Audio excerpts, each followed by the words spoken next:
Call the meeting to order. Now, the committee present, I'm Frederick Brookhouse, County Board Supervisor, District 16. Dave Bergson, County Board Supervisor, District 15. Julia Robinson, County Board Supervisor, District 5. Eric Meadows, District 18. Olivia Grenier. Kendall Grenier. April Webb, Planning Office. Andy Bueller, Director of Planning Development. We did not have a work session this month.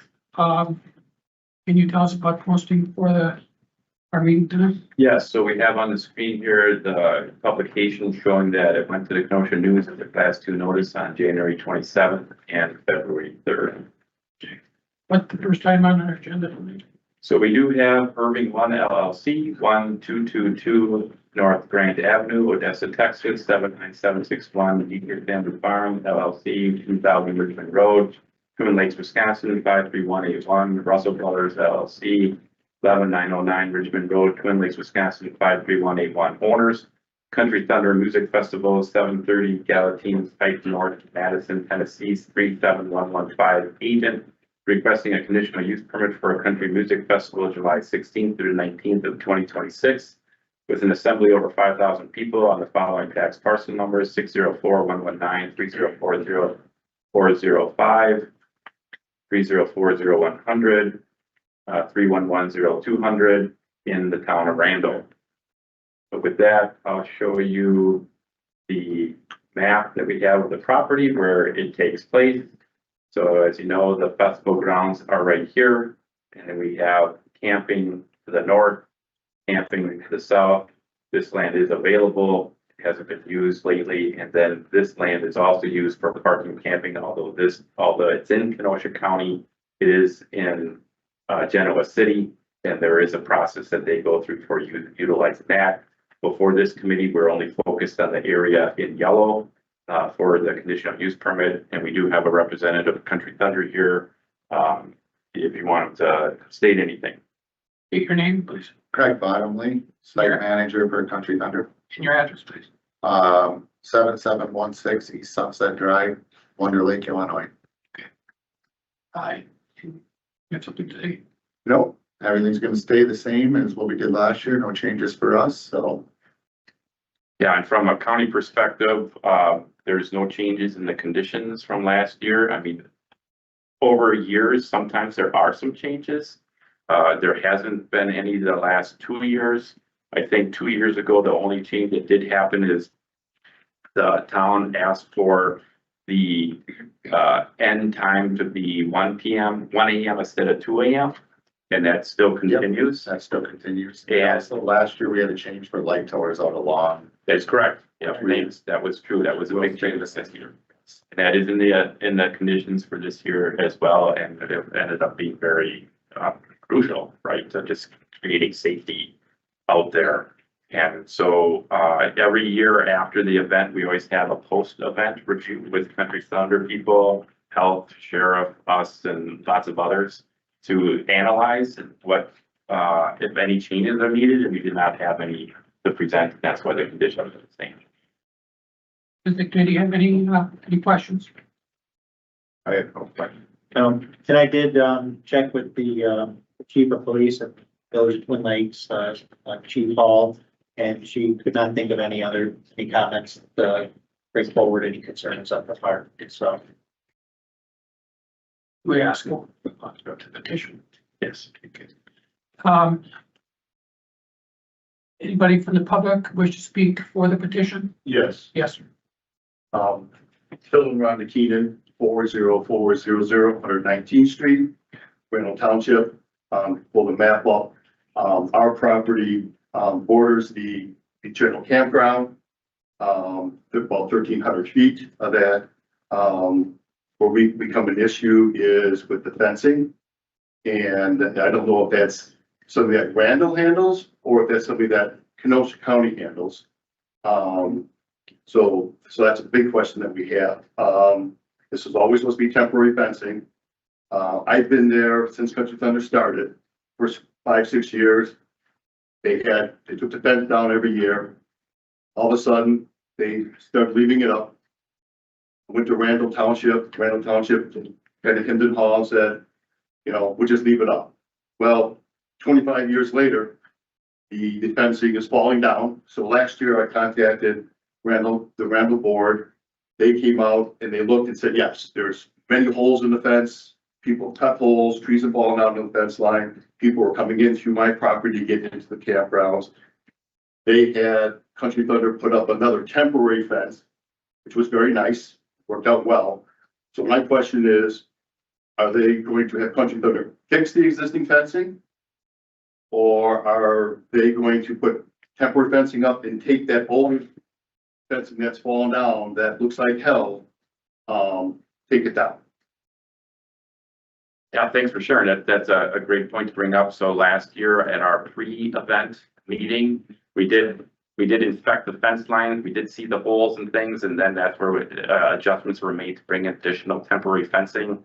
I guess maybe, Greg, you can attest to what the plan is going forward for that particular area. So the game plan is, we gotta get a hold of, contact the Russell brothers, that is their fence.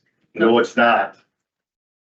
That fence was put up by Country Thunder many, many years ago. First of all, a farmer would never put up a 6-foot chain link fence.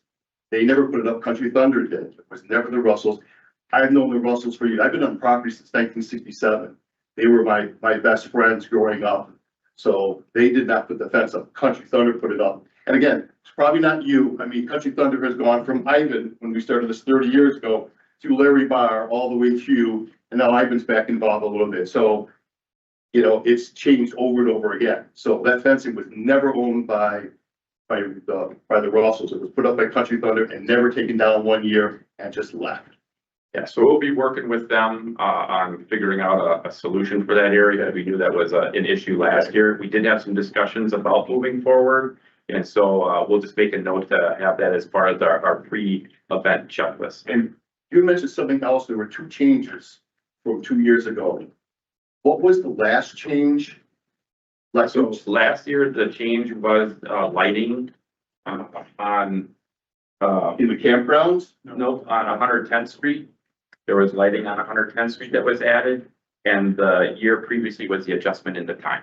Because the lighting is supposed to be turned off at, you know, in the campgrounds at whatever quiet time. And they don't, and they'll light shine right into my master bedroom window. And the generators are running. So they used to shut them off, but the last 4 or 5 years they haven't. Is there a reason why those aren't being turned off?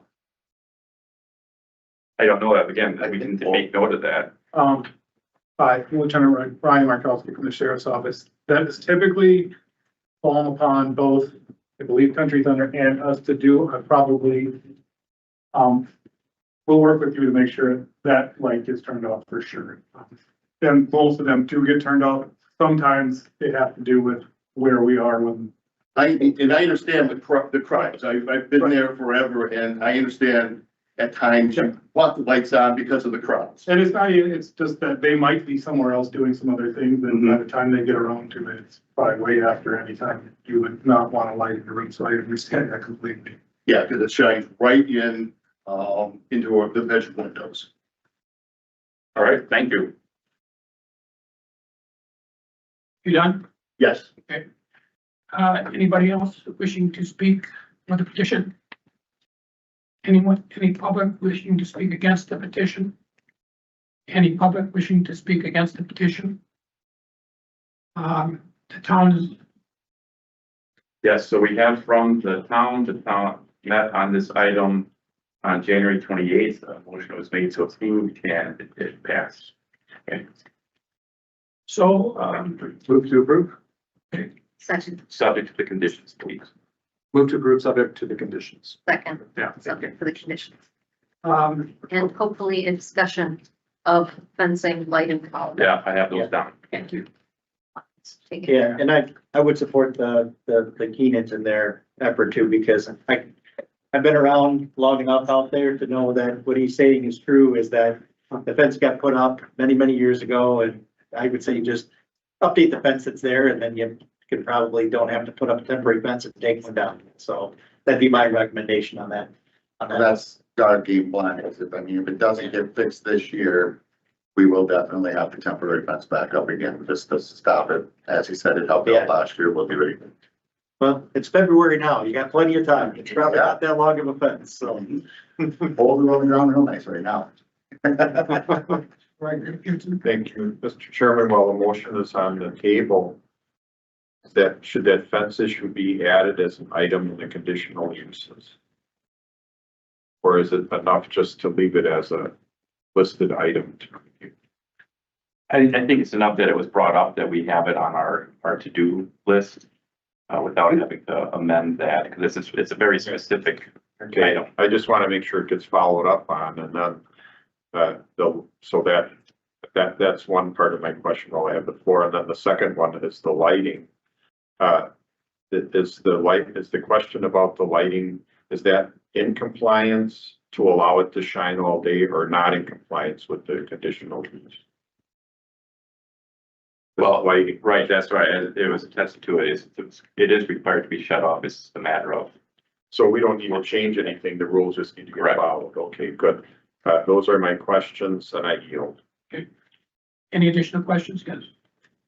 One thing to further, is that there is another step in the process here. It's called the activity control license that is going to get approved, or it's going to be up for approval at some point in time in the future. I think in what, June, May or June? Is that when you bring it Yeah, forward? it's- Troy? Sooner the better, but sometimes it Yeah. ends up being later. Right. So what I would say is that I think that activity control license refers back to these conditions as well. It does. And I would say that from the sheriff's department standpoint, that's probably a more appropriate spot to handle that fence issue is in the activity control license. And so I would recommend that we forward that on to the sheriff's department to make sure that that's part of their activity control license. Because that's more about security of the Can night. you explain like what's your role here with now? I mean, there's been a change with Captain Hammer and so on. So I am today I'm the voice. Captain Baranis will be the person in charge of Country Thunder this year, along with Lieutenant Gilly still.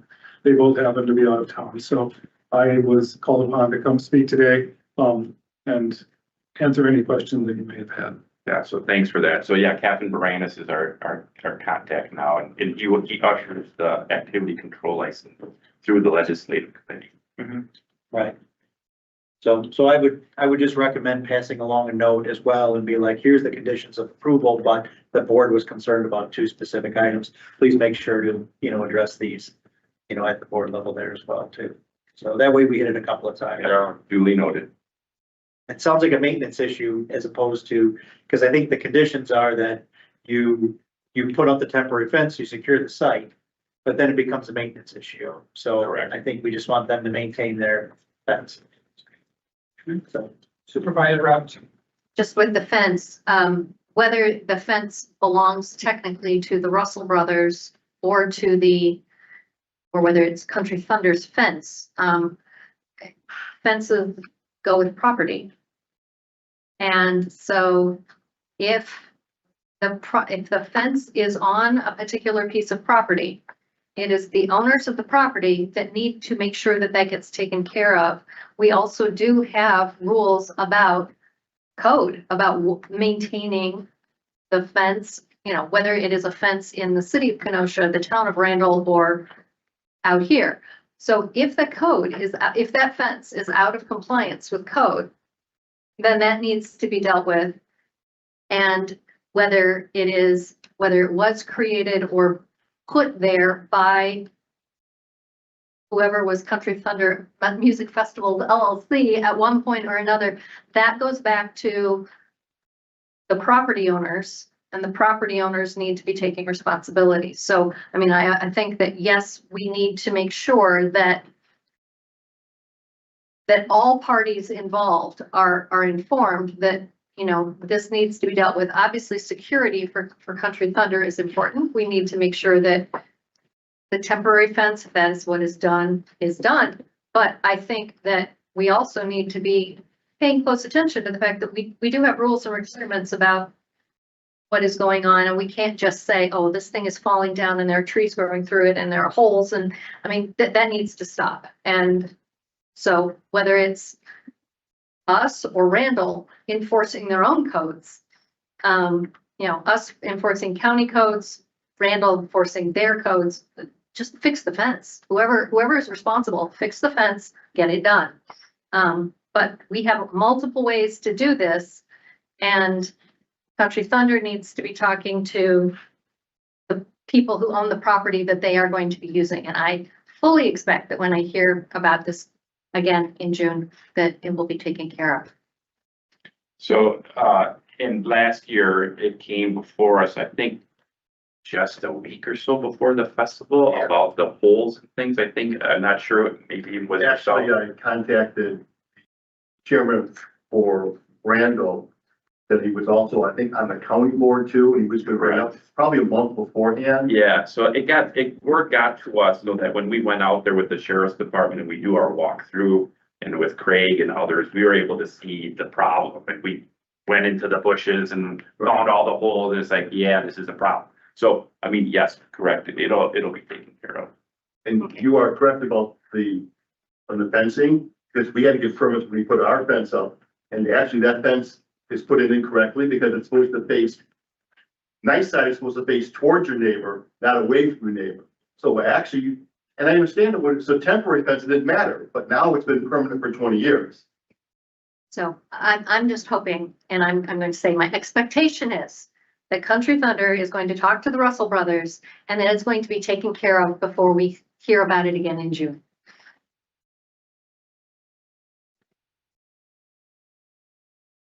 Okay, so we have a motion and a second. How do you vote? Committee, Aye. any opposed? Motion passes. Okay, with that, we have number 3, which is extension education reports. Just a reminder that Okay. the reports remain not. All right. Then the approval of minutes from, that would have been 2 meetings ago. December. Move to approve. All in favor? Aye. Any opposed? Motion passes. Then we have the citizens' comments, if there's any citizens that would like to comment. Hearing none, then we have chairman, committee members, supervisors, gig and staff comments. For staff, we will have a meeting in March. We do have at least 2 items. I believe we now have just heard today that the Lake District filed. So we anticipate that that'll be coming to the committee in March. The clerk's office is reviewing the signatures to make sure that it's valid. We believe that it is, but she does need to check that. So that item will be coming back to this committee, of which I think almost all of you were on the committee foundation the first time. So that would be the 3rd item. We also anticipate that the fee schedule that was asked for us to look at will be finalized, and we can bring it before this committee in March as well. And any other chairman committee members' comments? Then we'd be set for adjourn. Move to adjourn. Second. All in favor? All right. Any opposed? Adjourned.